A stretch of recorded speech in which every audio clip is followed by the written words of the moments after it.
Can everyone do me a favor and close their eyes for a second?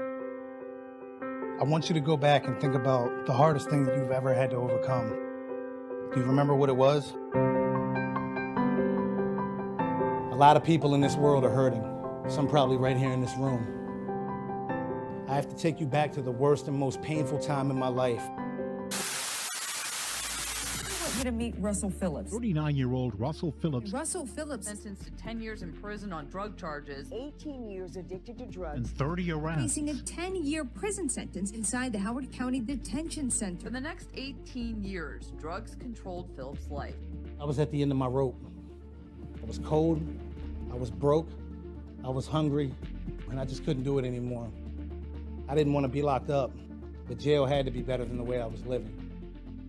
A couple of months had passed, and as I sat there one night alone in the cell, everything finally caught up to me emotionally, and I broke down. I didn't cry because I was locked up. I was okay with that. I didn't cry because the state was trying to give me 30 years with no parole. I was even okay with that. But what I wasn't okay with was all the pain I had caused along the way, all the sleepless nights, all the heartbreaks and lies, all the tears that I was responsible for. I wasn't okay with any of it. It was time for me to right my wrongs. I spent the majority of my time reading and writing and also making plans for when I came home. A plan for changing my life and a plan for repaying all the people I had hurt. As the days turned into months, I finally made it to the 1.5 year mark.